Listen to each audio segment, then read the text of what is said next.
what you want, when you want it, where you want it. This is The Mesh.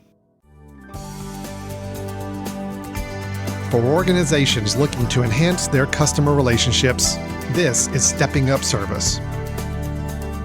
Hello and welcome to Stepping Up Service. I'm Alan Jackson with the Jackson Group, and with me, as always, my partner in crime, Ed Gagnon from Customer Service Solutions. Ed, how are you doing? Doing great today. How you doing, Alan? Yeah, doing really good. We're having some good hot weather here, and it's nice to be indoors where it's nice and cool, and good to be talking to you as always. Today we've got, I'm really excited about today's topic. Reason being, we're both small business owners and managers of small companies, relatively small, speaking to a lot of the big industries out there.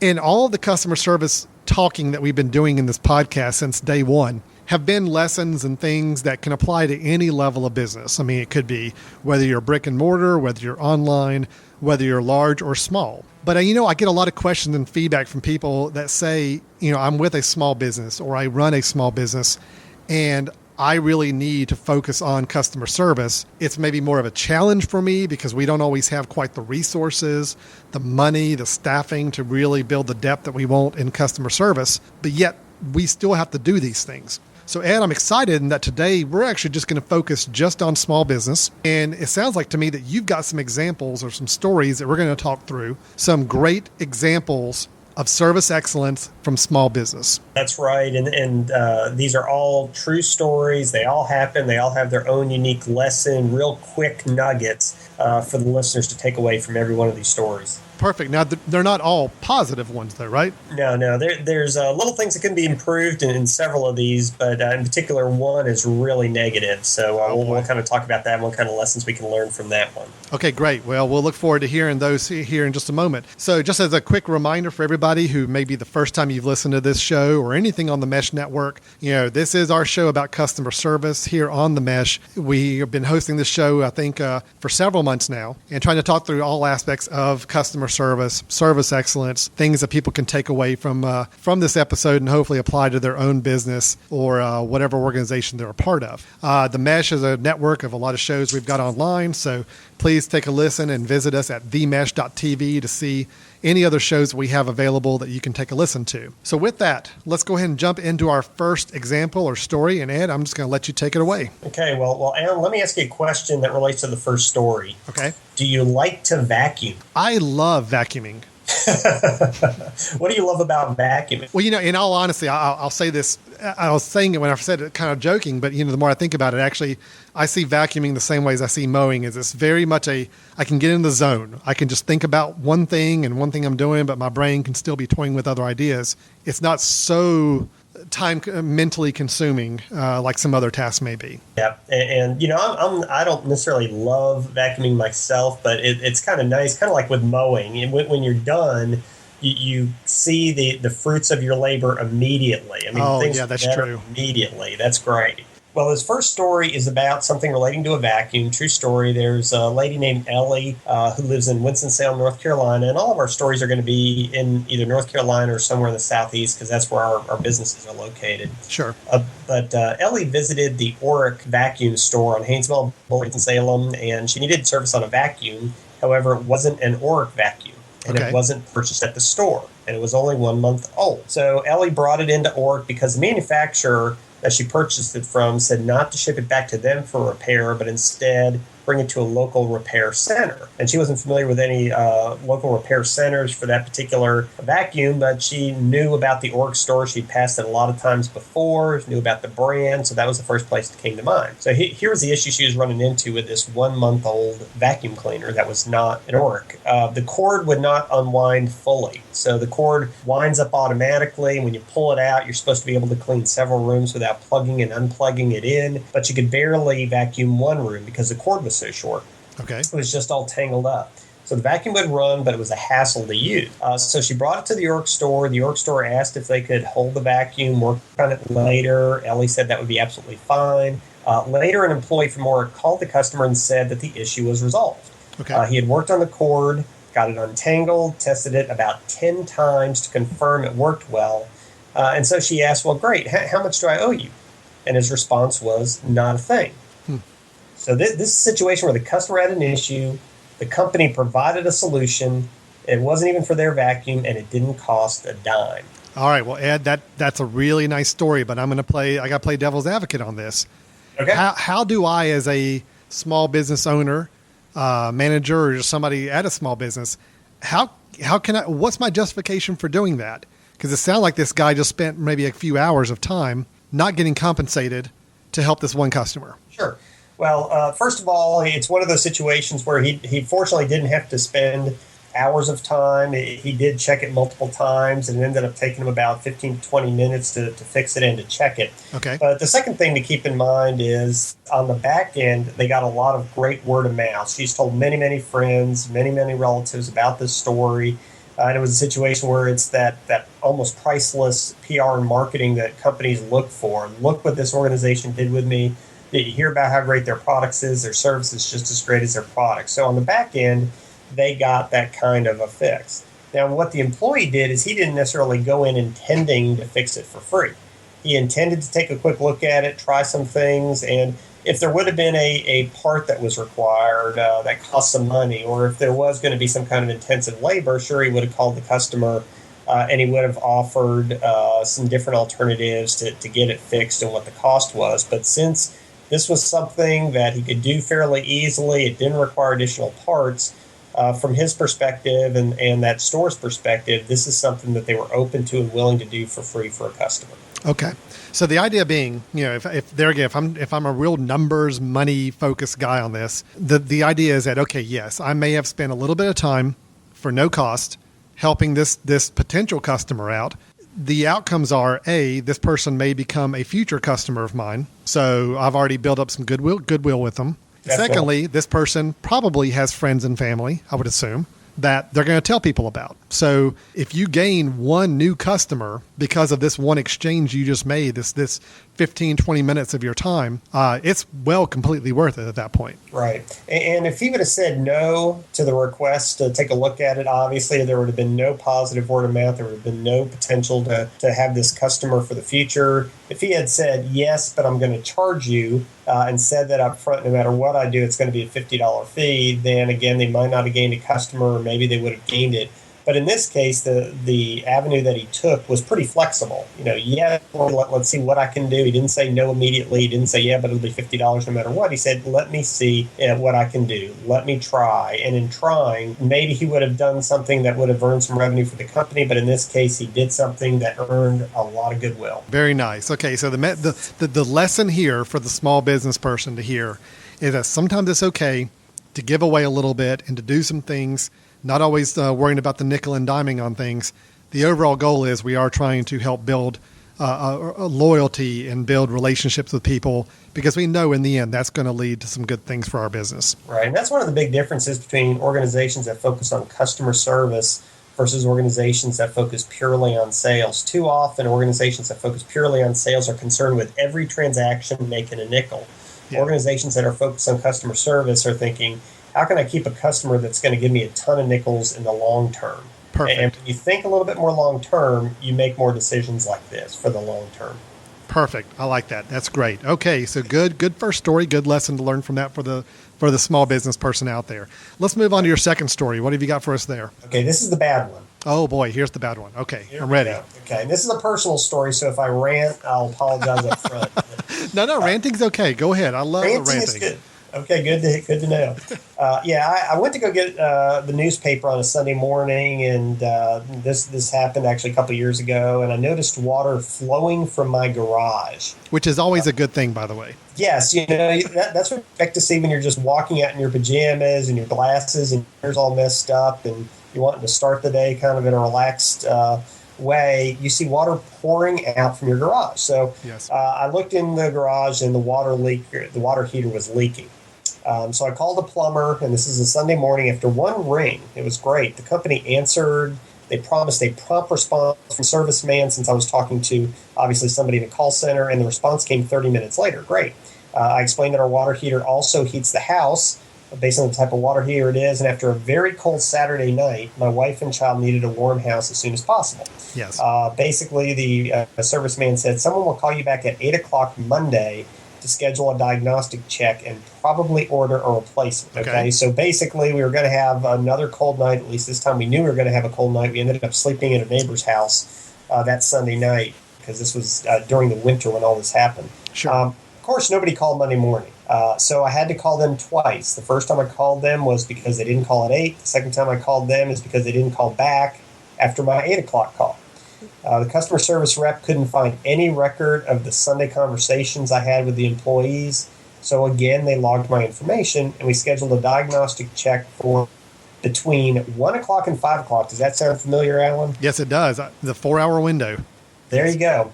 That day. At 10:50 a.m., I finally received a call regarding my Sunday conversation, but then they couldn't find a record of the appointment I had just set up an hour earlier with the rep. Wow.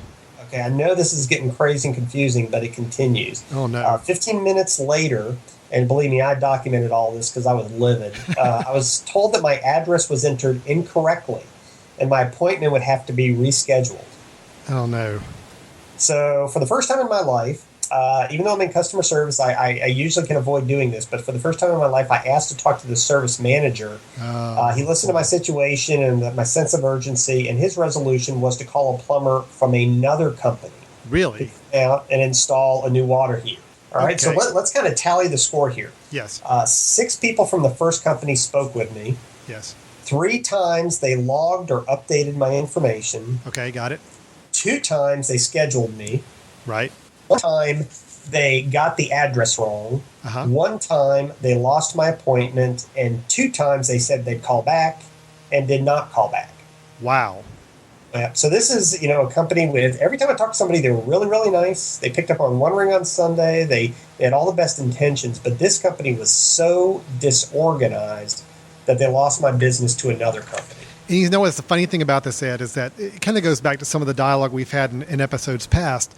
Like you just said, the people were really friendly and nice. So it's not a matter of these were just horrible people to talk to, like sometimes you have in customer service experiences. This is a situation where these were people who sounded like they were very nice, but the fact that they were so disorganized in how they handled service calls, it's caused you to get so livid about it and rant about it to some degree with, I'm sure, people and family and friends you have. Sure. So, you can be the nicest people in the world. You can go through all the nice training of how to talk pleasantly and say the right words to people. But if you don't have the systems in place to back it up, you're doing yourself more harm than good. Right. That's exactly right. I mean, it's one of those situations where customer service is driven by the attitude and the skills and knowledge of the employees, but it's also driven by processes. And you could have the best people in the world, but if they had to go through a process like I went through, or they have to fill out the same information 3 times, or they get transferred 4 times, or the other organization doesn't do what they said they would do, that customer is going to be complaining about the process. And that's exactly what happened here. It almost sounds like to me, one thing that I think, hearkening back to some of your advice in previous episodes, if you don't mind me repeating you in this situation, where it sounds like that would have really, somebody could have really taken the lead in that and trying to fix that situation, is to do some of that, their own self-mystery shopping in a way, to try to have somebody go through the process of calling in and setting up an appointment and having a follow-up call made the next day or whatever it may be, just to make sure that the process is in place to do what they say they're going to do. Exactly. Because then they could easily spot those faulty points and try to fix them before it becomes a problem again. Yep, that's exactly right. I mean, just because you put a process in place doesn't mean it works as designed. And at some point, companies got to check up on themselves to make sure that they're delivering what they think they're delivering. All right. Well, that's a rough one. I hate that for you. And believe me, I've been there with situations as well. I kind of joke about how, I will keep a little spreadsheet myself about all the interactions I had with that company, just because sometimes it's overwhelming to me to even look at it in list form and realize how bad a customer service experience got at its worst point. So very, very interesting. Well, Ed, we're going to take a quick little break, and then we'll come back and we'll hit 2 more great stories that we hope people that are involved or own or manage small businesses can take and learn from, some good examples to use when trying to improve the service environment at your own organization. Again, you're listening to The Mesh. You're listening to Stepping Up Service. I'm Alan Jackson with the Jackson Group, Ed Gagnon with Customer Service Solutions, which we can learn more about his company at cssamerica.com. Did I get that right, Ed? Got it right. Okay, CSSAmerica.com is where you can learn about customer service solutions. And we're going to take a quick break. We'll come right back with the rest of our show. Calling all golf fans. Don't miss your chance to volunteer for the 2012 Greater Hickory Classic, October 8th through 14th at Rock Barn Golf and Spa. There are over 18 different committees to choose from, including walking scorers, caddy support, and television, just to name a few. For more information on volunteering, visit us at www.greaterhickoryclassic.com or contact our tournament office at 828-459-4000. Hello and welcome back to Stepping Up Service. I'm Alan Jackson with the Jackson Group. With me is Ed Gagnon of Customer Service Solutions, and we are right in the middle of our 4 stories for great service excellence examples from small business.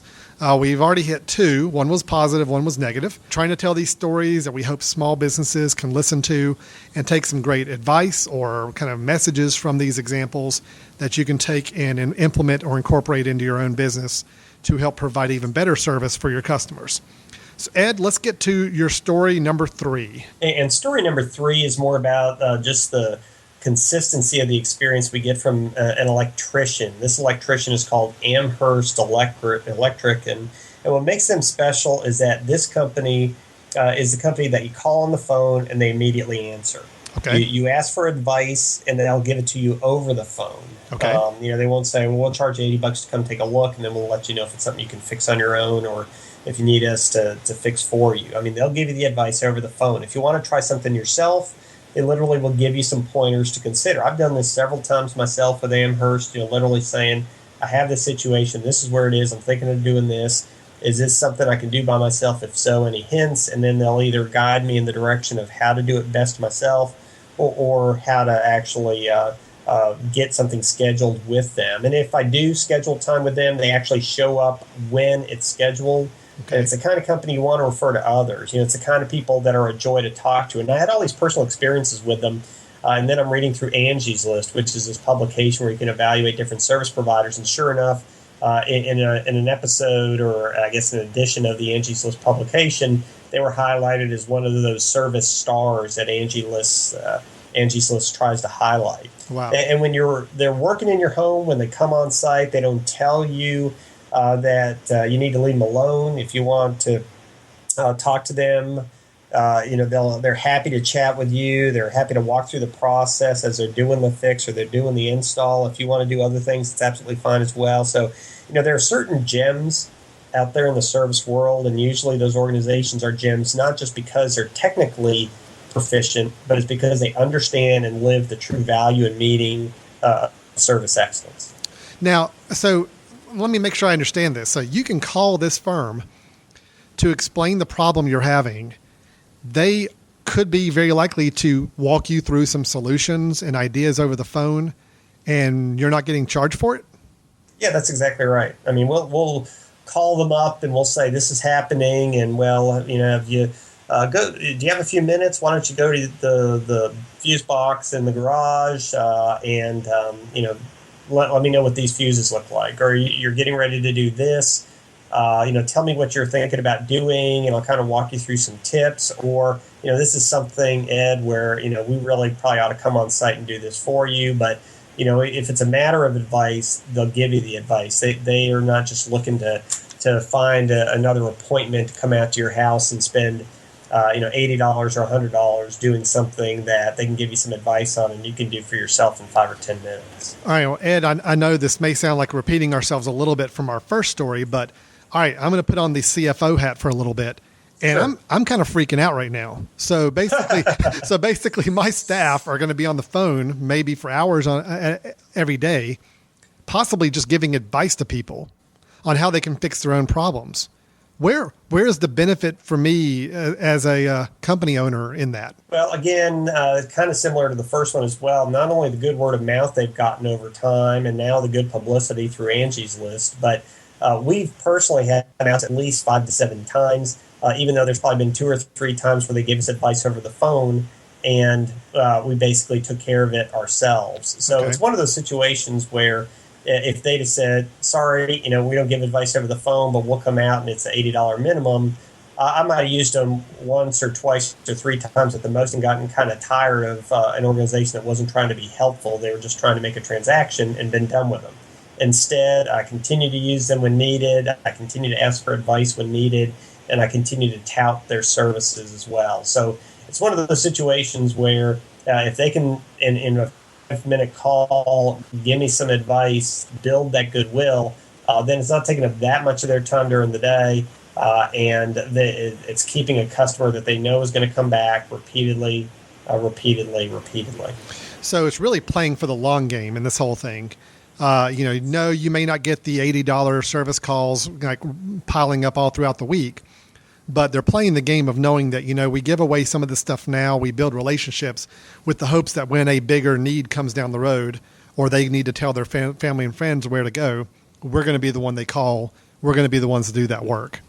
Right. We've referred them to other folks as well, and it's resulted in additional business for them on bigger projects than what we've done. So again, it's looking beyond the transaction, looking at the long term, realizing maybe you're investing 5 minutes of your time and you're only giving advice when you think the homeowner truly can do what you're asking them to do. But it's one of those situations where it's just part of their culture, it's part of their fabric, and part of what makes the customers want to keep going back to Amherst. Very nice. Very nice. I love that example. It's it's something that I think we kind of in our own company do a little bit as well. I get calls a lot from local organizations, maybe nonprofits, other businesses, just looking for ideas, looking for some suggestions. Sure. We try to be very open in saying that, hey, we'd love to talk to you, give you some ideas. If it's something that turns into something you need us for specifically, great. If it's not, that's still fine. We'd rather see you do the right thing with your business. So we're happy to give out that advice. And I'd have seen it pay off. I mean, honestly, we may give advice to somebody on a multimedia project or a survey project, and then 6 months later we get a phone call saying, hey, we really need like a project to do now. And I don't think we would have gotten that call if it hadn't been for us giving out that advice and building that relationship months ago. So you're playing a little bit the long-term game. You're not looking for that immediate gratification of money or work, but you know that what you're doing is going to build something for the future. Sure. And just to kind of piggyback on what you were saying, in some of those cases that might have been somebody you haven't done business with in the past and now you are in business with them. The other benefit to having this in the free informal advice and guidance is to look at your existing clients. Maybe you do have a client that you've been working with for a period of time and they're trying to figure out, well, what's the best implementation approach that they can take to act on some of your recommendations. You don't always have to turn that into a major project that's a formal contract for them. Sometimes you can just say, I know we're recommending several different things here. Sounds like you have a good plan to progress. If you ever need any kind of informal advice, you just want to get on the phone with me a few minutes and talk about how things are progressing and what your plan is. You want to share your plan with me, and I'll be happy to give you some informal feedback. I use that word informal a lot with existing clients. Sure. That way, the existing clients know that if they want support, they don't have to send out an RFP. They don't have to necessarily find a company willing to give it to them for a large fee. They can go to people that they've worked with in the past who know their business, can give them that kind of informal advice. And again, you're building relationships, you're building goodwill, and you're building a long-term relationship. Okay, good. Well, I like that word informal feedback or informal thoughts, because that automatically explains to people, I'm not going to bill you for this. You don't have to go through a big rigmarole to do it. I want to be here as a resource for you. So if we want to talk informally and get some ideas on the table, we're here to do that. Exactly. Okay, great. Well, Ed, what is your fourth story? Well, my fourth story starts with a question. Do you have any pets, Alan? I do. I have 2 black labs. Neat. Oh, yeah. 2 black labs, Jenny and Harper. And they look identical. They're not related at all, but they look identical to everybody else except for us. And they're my buddies. When my wife and my kids were out visiting family this week, and I had to stay home to get some work done, they were my ever-present companions. They were good dogs. That's great. Yeah, we have a lab that we got about a year ago, one of those rescue dogs, I guess they call them. And Yeah. we had a couple cats, and basically we've had lots of cats over the years, and they were always strays. And we have a vet in Charlotte, South Park Animal Hospital, that we've had caring for our pets for about, about 15, 20 years now, something along those lines. Wow. And I went to the vet a couple months back to take in one of our cats, the one that had been in a fight with another cat and didn't exactly win. Oh, no. So the cat's name is Squeaky or Fifi, Squeaky Fifi. We call her Squeaky because she just talks all the time and sound in a very squeaky cat voice. Oh. But Squeaky was on the mend after having been taken to the vet, so we brought Squeaky back to get checked out a second time. And the vet wanted to just make sure that the antibiotics had worked and that her temperature was down and that sort of thing. Sure. So when we walked into South Park Animal Hospital, the two front desk staff greeted our cat like she was their long-lost sister. It was, "Hi, Squeaky. We're so happy to see you, Squeaky. How are you feeling? Are you better?" I mean, their love of cats, or at least in our mind, our cat, was very evident. I mean, they took care of her. They brought her back to the exam room to take her temperature. When they brought her back out to the lobby, the vet assistant told my daughter and I that we love Squeaky. I mean, she actually said that. Yeah. So, and I'm thinking, I like cats, but hey, it's just a cat, isn't it?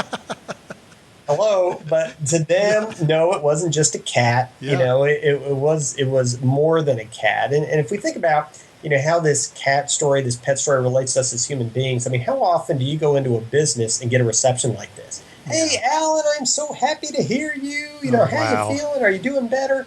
I mean, how often do people's faces light up when they see you, when you walk into the place that you've been patronizing for a period of time, you've been a customer for a while? How often do their voices convey enthusiasm at the sight of you? How often do they repeat your name? How often do they tell you how much they love or care about you? How often are they enthusiastic? I mean, if this is how employees can view and treat a pet, surely companies can get to the point where they view and treat their customers with the same love, same enthusiasm, same interest, same kind of personalization. Well, Ed, I don't know about you, but that's the way all my coworkers approach me when I come into the office every morning. So. Oh, really? Yeah, it is. Really? It's like, "Hey, Alan. Can I take a poll of that, Alan? Yeah, how are you feeling? We love you, Alan." Yeah, I get that every day, so I'm kind of used to it. Yeah, your example doesn't really impress me. I'm just saying. No, in all seriousness, absolutely, that's amazing. Yes, I'm always impressed with those companies where the people generally seem happy to see you when you walk in the door and willing to help, but it's very, very rare, if ever, to see that kind of effusive, just, "We really want you, we're so happy to see you" type of mentality. And granted, I wouldn't want that for every business I go into. I mean, I don't, there are certain places I don't, if I go to set up an appointment with a mortuary or whatever, I don't expect them to just be over the top. But yet, I think it's knowing what kind of business you're in. If you're there to care for people and to help people, then I think it's totally warranted to have that kind of personality when people should walk in the door. Yep. And it's just one of those situations where you got to think, if a business can muster this kind of enthusiasm for Squeaky, why can we muster something similar, or some kind of positive engagement and some kind of personalized engagement for our two-legged customers? Yeah. It's just something that makes the customer feel special. Well, I think the closest I can see sometimes is I know that my pediatric office, where I take my boys for checkups and all that, I generally can say that they seem to have about the closest personality to what you described of anywhere I've seen, and I would hope so. I mean, of all places, I want that kind of personality to be for my kids when they show up, especially if they're not feeling good or sick. So definitely in the healthcare profession, and especially those places where we're caring for sensitive little ones or people in a very tough situation medically, that's always a great, great fit for that kind of environment. But you're right. Even if it's the vacuum cleaner repair place, I mean, there's no reason why we can't be even more emotionally invested in wanting to take care of those customers and do the best job we can for them. That's exactly right. So with these 4 stories, there's 4 main points just to reemphasize. The first one is to make the effort to help, just like that ORC vacuum employee was doing for Ellie, the customer. When we're talking about the plumber issue, get better organized to deliver better customer service. When you think about Amherst Electric, be more concerned with helping the customer than just getting off the phone. And when you're thinking about the South Park Animal Hospital example, convey enthusiasm for the customer. Yeah, that's great. And there's so much just from those four together. We've really covered a wide spectrum of topics that we've actually been discussing in this series in past episodes. But you've been able to boil it down to how they all can apply to a small business setting. It's that playing the long game. It's knowing that sometimes you're giving away a little bit of information or a little bit of help in return for a longer-term relationship. The whole organization thing, I know we've spent some time talking about that as well, how important it is to have your systems working, because you can be as nice as you want to be. If your systems can't support that, it's all going to fall down, fall apart for the customer anyway. And then that just general enthusiasm for what we're doing. How great would it be to have more and more of our customer service experiences have that same level of enthusiasm that you had from that animal hospital? How's Squeaky doing, by the way? Is she okay now? She's doing fine. She hasn't been in fights lately, which means she hasn't lost lately, which is great. So she still talks as much as ever, is as squeaky as ever, and all that in the end is a good thing. Yeah, absolutely. Good thing. And they got some good people caring for her too, so that's always nice as well. Yeah. Great. Well, Ed, I think some good stories, some good examples, and also some good summary of information from previous episodes as well, which is always a good thing. These are the kind of lessons and messages that sometimes we need to hear over and over again. We need to hear with different examples and stories to really get it across, because what we're talking about for some businesses are truly some things that change your culture, change your work environment, but it's all for the betterment of that experience with that customer. And ultimately, that's going to lead to a better success for your own business. So some great examples. And thanks so much, as always, for giving us that input and ideas to work with. Yeah, well, enjoyed it as usual, Alan. Appreciate that. Well, again, you've been listening to Stepping Up Service. Because we had 4 great examples, 3 positive, 1 negative, we're going to skip the you and I both giving our examples for the week, because I think we've got those covered pretty well on those. Plenty for people to work with. But next time we get together for a normal episode, we will go back to our normal format of giving our personal examples of stories, customer service stories that we've recently encountered. So until next time, we do thank you for listening to Stepping Up Service. Again, you can listen to other shows and episodes that we have available on the network by visiting themesh.tv. That's THEMESH.tv, where you can see all the shows available on the network. You can listen to any episode, go back all the way to the beginning if you want to.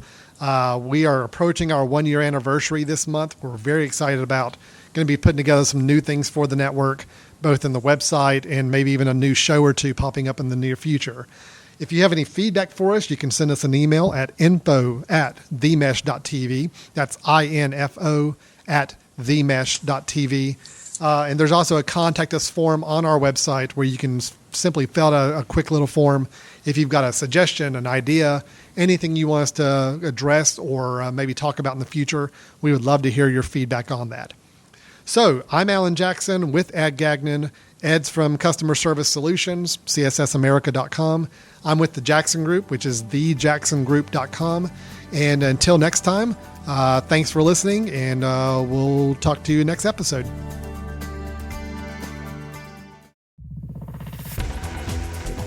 You've been listening to The Mesh, an online media network of shows and programs ranging from business to arts, sports to entertainment, music to community.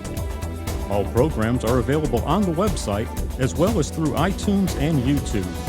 Check us out online at themesh.tv. Discover other network shows and give us feedback on what you just heard.